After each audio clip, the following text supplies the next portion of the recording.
Lately, there's been a lot of talk on the news about the serious water shortage that we have and how it's going to affect our agriculture and our cattle, our meat. And it's not looking good from what they're saying, which is going to cause some serious problems as far as prices that we pay for things at the store, as if things aren't high enough already. Now, I put in an extremely small garden, and I mean extremely small. A couple of zucchini plants, a couple of butternut squash, a couple of tomato plants, and some cucumbers. That's it. Nothing else. See, I will live off of that. If I will eat every single zucchini. I don't care if I eat zucchini every single day. I already have cactus that I'm growing, moringa trees that I'm growing. Well, cactus here is free. You can get it anywhere.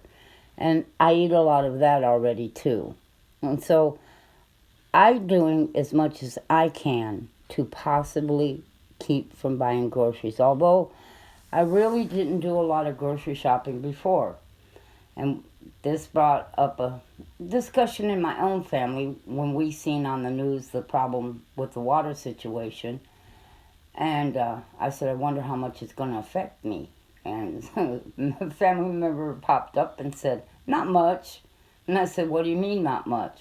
Well, you really don't buy much. And I got to thinking about it, and I thought, well, you know what? That's true. Because when I buy a bag of flour, I buy 50 pounds of it, and it lasts me for a very long time. And I just don't do a lot of shopping. I shop maybe once every 3 weeks.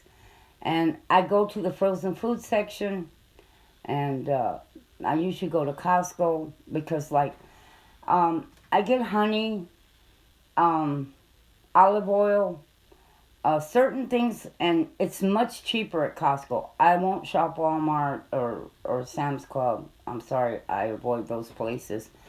And I can get because Costco is even cheaper than they are.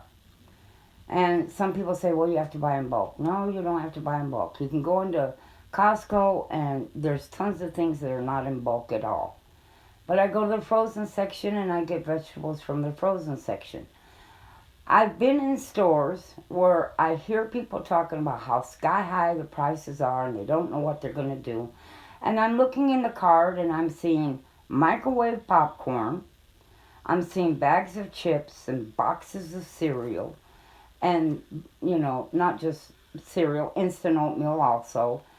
And I'm thinking to myself, and there'll be, cases of sodas, and I'm thinking, cookies.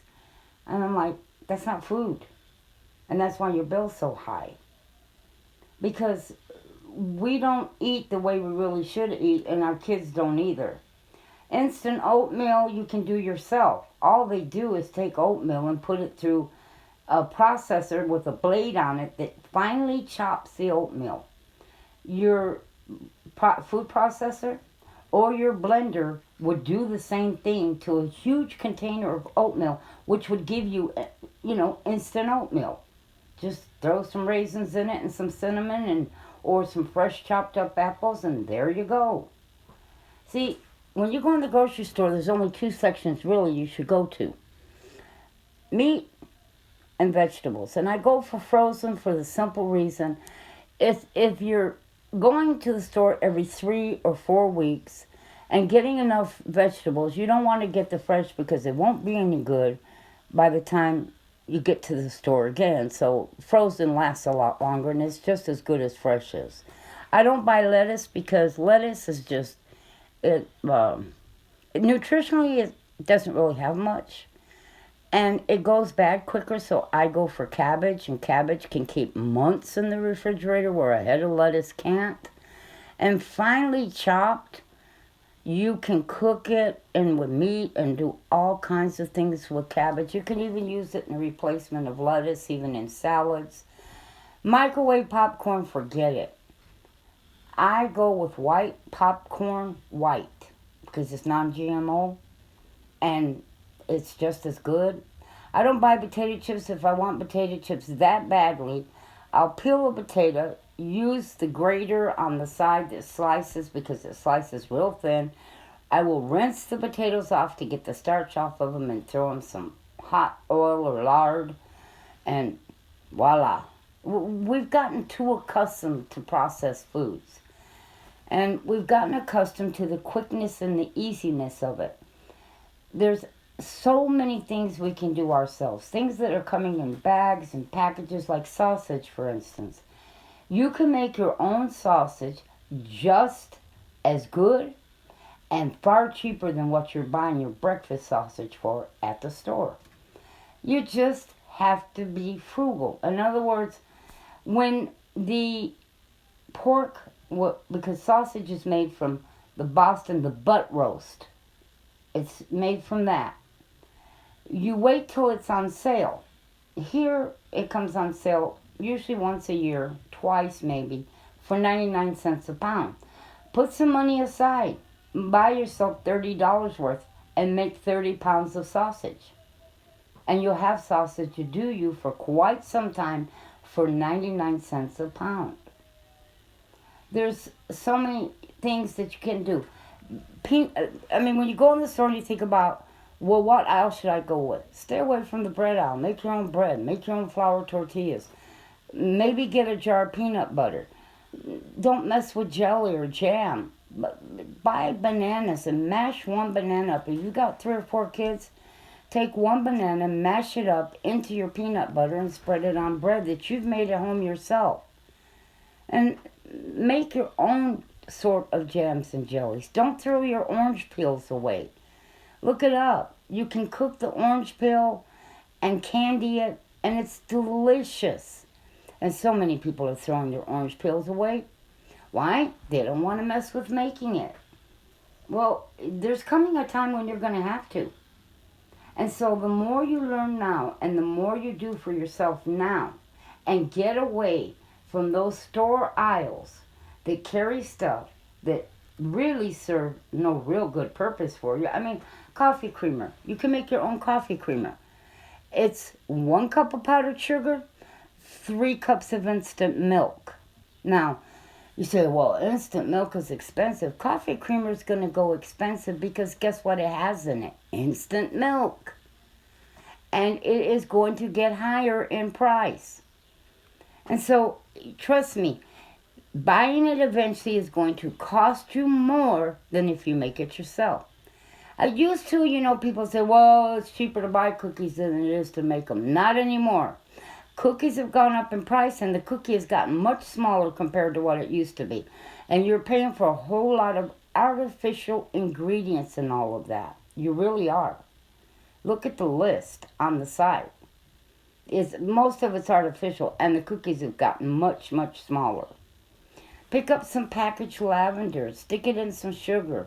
Lavender tastes like lemon, and you can make a shortbread lavender cookie with a little flour in it. And they taste like lemon, and they're delicious.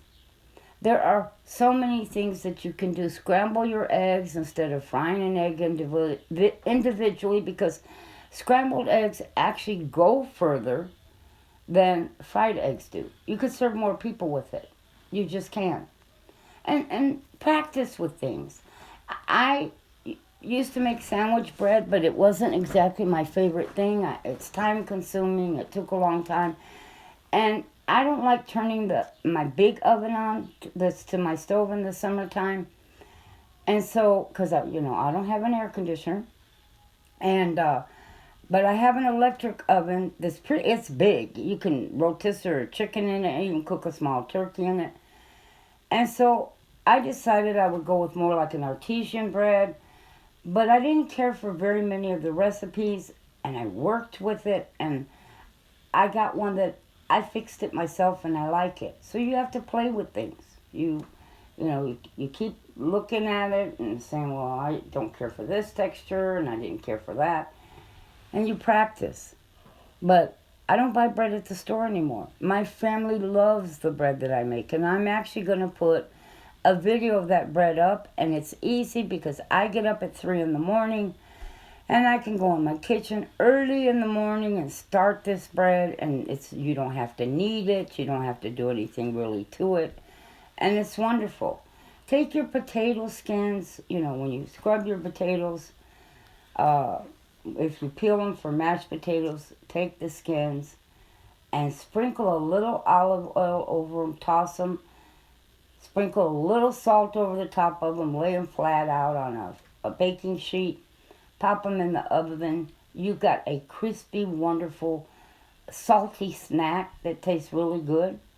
And a lot of people just throw the skins away on potatoes, and this is something that tastes extremely good. I mean, it really does. You know, look for ways to make jams or jellies from things that are free. Um, I know that it's hard to get things that are free. Like me, for instance, I don't really have much that's free, but I have mesquite beans. I've never messed with the mesquite beans because I'm not big on jellies or jams. I just don't eat a lot of it. But this year, if I get my beans, I'm going to make what they call mesquite honey.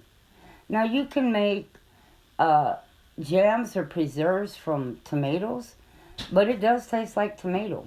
It does, and I don't care a whole lot for it. But if I wanted a jelly or I should say a jam, I would go with something like that. But, look at maybe making a few jars of peach yourself. You're getting a superior product. You really are. Because most of the jams or jellies are made with corn syrup, which is not really good for us. And if you go for something that doesn't have corn syrup, it's double in price. And the jar is extremely small. So you see, you're better off making your own just by buying some fresh fruit at the store. Or if you've got some fruit trees or you've got peach trees, make it yourself. You have to really work hard yourself and stop and think, can I do this myself? And research it. Everybody buys different. I buy mostly just limes, some avocados, sometimes a head of cabbage, and Brussels sprouts, broccoli, and cauliflower. That's my groceries. That's it. I really don't buy anything. Just very, very small amount of things. And so you can do it. Just think and look at what you buy and change how you buy and try to do more things for yourself. Well, God bless you, and I hope you're having an awesome day.